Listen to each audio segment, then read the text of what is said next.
Good morning.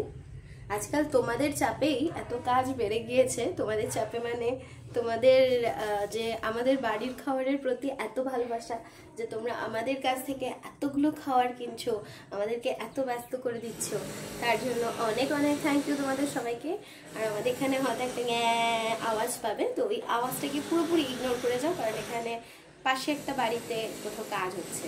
তো আমি এখন হেয়ার অয়েলিং করছি। আমি বাড়িতে যেই তেলটা বানিয়ে মাথায় মাখি সেই তেলটা শেষ, আর ব্যস্ততার কারণে আমি সময় পাইনি যে তেলটা বানাবো। তো আমি এর জন্য এখন একটা নর্মাল নারকেল তেল ব্যবহার করছি। নারকেল তেলের ক্ষেত্রে নিহার বা প্যারাশুট বা কখনো কখনো শালিমার, পতঞ্জলি নারকেল তেল, এই চারটেই আমার রেগুলার চলে। তা আমি এখন হেয়ার অয়েলিং করে নিচ্ছি, কারণ আজকে স্নান যাত্রা, জগন্নাথ দেবকে স্নান করাবো, তার সাথে মা লক্ষ্মী, রাধাকৃষ্ণ, সরস্বতী যারা রয়েছে তাদেরকেও করে দেবো। ইচ্ছে ছিল মাকেও আজকে স্নান করিয়ে শাড়ি পাল্টে দেবো, তারপর দেখলাম যে অমাবস্যা তো আর এক সপ্তাহ পরেই, একেবারে অমাবস্যার দিনকে শাড়িটা পরাবো।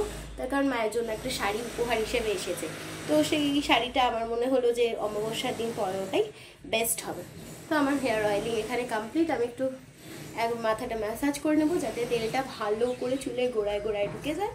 তারপর চলো দেখাই আর কি করি সারাদিন। আর এই যে দেখো, আমি মাঝে মাঝে সপ্তাহে এক আধ দিন মুখে একটু উপটান প্যাক মাখি, কারণ এত রোদ্রে বেরোয় না যে ট্যান পড়ে যায়। আজকে প্যাকটা জাস্ট মাখছি, আমার সঙ্গে ঝুপঝাপ একটা আওয়াজ শুনে দৌড়ে গিয়ে দেখছি লন্ড্রি ব্যাগটা পুরো পড়ে গেছে, আর সমস্ত জামা কাপড় যা যা ছিল সব পড়ে বেরিয়ে গেছে। কীরকম খাটনিটা বাড়ে বলো। আবার ওগুলোকে ঢুকিয়ে রাখলাম, যদিও বিশেষ একটা খাটনি না, তাও বিরক্ত লাগে একটা কাজের সময়। আমার শাড়িগুলো আমি খুব সাধারণভাবে কাচি। প্রথমে শ্যাম্পু জল বা সার্ফের জল দিয়ে শাড়িটাকে ভালো করে কেচে নিই। তারপরে আলাদা একটা বালতিতে আরেকটু জল নিয়ে, খুব সামান্য পরিমাণে জল নিয়ে ওতেই রিভাইভ ইনস্ট্যান্ট স্টার্চ পাউডারটা দিয়ে দিই। দেওয়ার পরে শাড়িটা চুবিয়ে দিয়ে 15-20 মিনিট রেখে দিই। তারপরে কোনো রকম চিপড়ি না করে শাড়িটাকে আলতো করে টান করে মেলে দেওয়ার চেষ্টা করি। এতে করে আমার তাঁতের শাড়ি খুব সুন্দর স্টার্চ পেয়ে যায়। ছাদে চলে আসলাম। আজকে জগন্নাথ দেবের স্নান যাত্রা, তো এই জগন্নাথ দেবকে, মা লক্ষ্মীকে, রাধাকৃষ্ণকে সবাইকে আমি স্নান করিয়ে দেবো। এখন স্নান করে জামাটা পাল্টে দেবো। তো আমাদের বাড়িতে যেহেতু 4 বেলা পুজো হয়, সকালে, দুপুরে, বিকেলে, রাত্রে, সেই জন্য সকালের পুজোটা হয়ে গেছে। আমি বেলাতে স্নান করে এসে শুধুমাত্র এইগুলো করিয়ে দেবো। তার কারণ হচ্ছে গিয়ে, আমার দেওর সকালবেলা পুজো দেয় যখন, তখন আমরা ঘুম থেকে উঠতে পারি না, কারণ ও অনেক সকালবেলা কাজে যায়। ওই জন্য আমাদের যখন কিছু করার থাকে, জামা কাপড় পাল্টানো বা অন্য কোনো কিছু ভোগ দেওয়া, নিবেদন করা, সেগুলো আমরা দুপুরবেলা। এই যে আমাদের জগন্নাথ দেবদেরকে নামিয়ে নেওয়া হয়ে গেছে।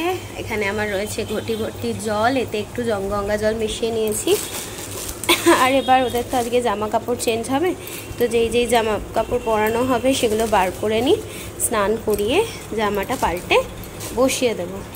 আমার যতদূর মনে হচ্ছে, যদি ভুল না হয়, জগন্নাথ দেবের আজকে থেকে জ্বর হবে, 21 দিন মতো জ্বর থাকবে।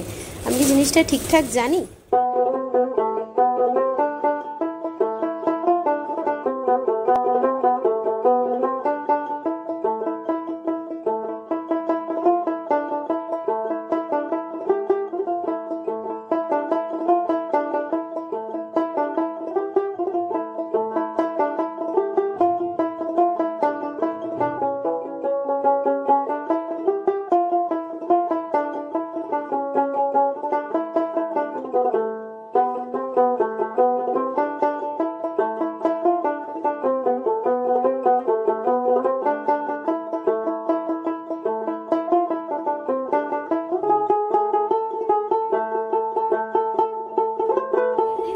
পায়েস বানিয়েছিলাম, তার আগের দিন সম্রাট পায়েস বানিয়েছিল।